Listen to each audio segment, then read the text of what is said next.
literally today. We just went through a terrible storm in the last few days. It's unprecedented in terms of the volume of rain that fell in such a short time. But of course, this is not a unique incident. We have been experiencing increasingly frequent and greater magnitude of superstorms in the last few years. And the last most globally known is last year when we had Typhoon Haiyan. This year, the typhoon that we just went through the Philippines the last few days hit Metro Manila, so we're in contact with our colleagues. It's like rivers and lakes in the city. Tell anybody about it. What does it mean for your family?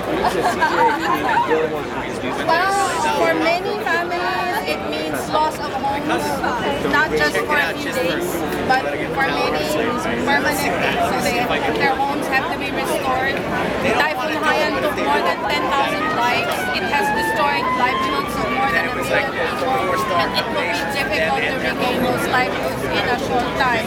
We have lost crops and farmlands that will not be able to recover for the next 7 years at least. So it has been devastating. That's why we're here. Show the world that there is a lot of urgency to this issue, and the leaders in government must be compelled, because unfortunately they don't have the political will to do what must be done. So they have to be forced by sheer pressure of people power, like this mobilization in New York. And I can ask you personally, were you affected last year by Haiyan or the flooding in Manila? My family lives mostly in Manila and Luzon, so it was not hit hard by Typhoon Haiyan. But we have many friends and colleagues in the areas that were hit by Haiyan. Friends and colleagues whose homes were demolished completely, who lost loved ones. We had colleagues who also passed because of Typhoon Haiyan. So it has affected us personally, yes, very, very personally. So when you say you want action, you want them to You're from rapper. Yes.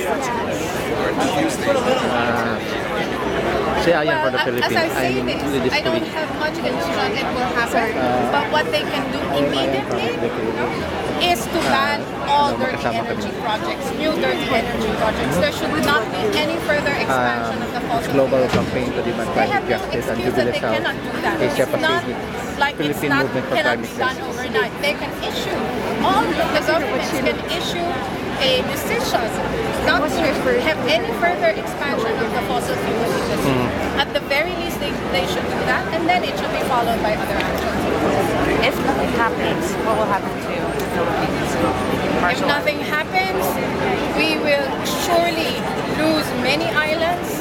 I mean, even today, even with the best intentions and the best actions from governments, Hindi nakita it's ko not yung a R niya. question anymore of whether we will lose islands or not. It's a question of how many and when. And if nothing happens on Tuesday, and in fact, if they don't do what they must do in the next few years, we have very little time, we will lose completely the chance to keep it below 2 degrees of warming. Today, we are experiencing this at 0.8 degrees of warming. Even with the best of scenarios, our people will suffer much more than what they're already suffering before they're able to halt the runaway climate change. We're from Canada. Can I ask you, how do you see from the Philippines? How is Canada seen as a player in that fight? It's very unfortunate, but the Canadian government today really is one of the worst.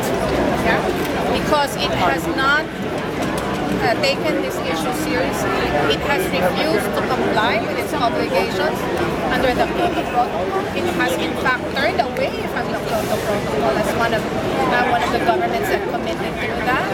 And unfortunately, it's also becoming a reason for why the other governments don't have any qualms about their low ambitions in terms of greenhouse gas reductions.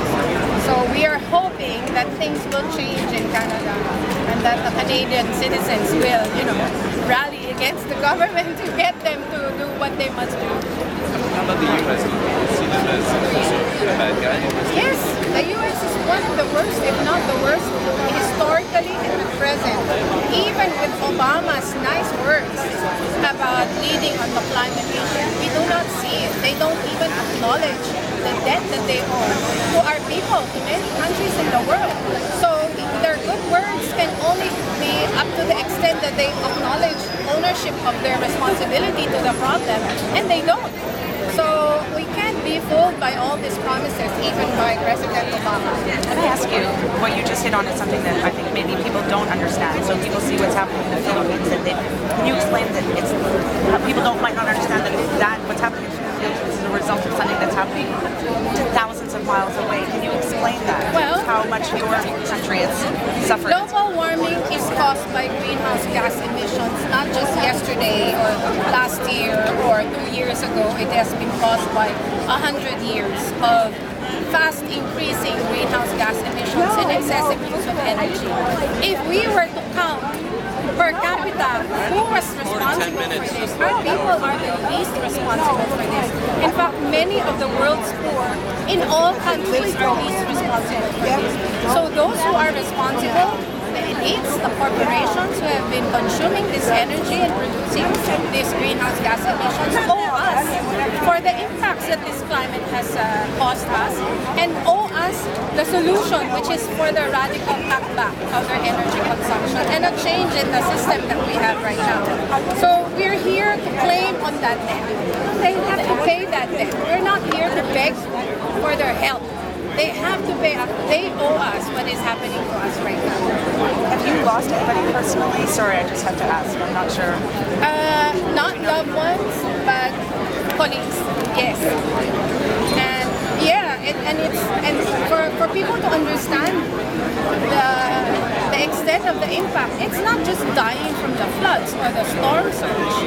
I have a colleague who's now paralyzed because he had a heart attack from all the problems that this has caused his family. They've lost their home, their livelihood. So the impacts are much greater than the direct ones. For all the terrible consequences it will also have in the future generations, because they're using their homes right now. They were not able to return to their schools for months. So yeah, this is really very personal, very political for many of us.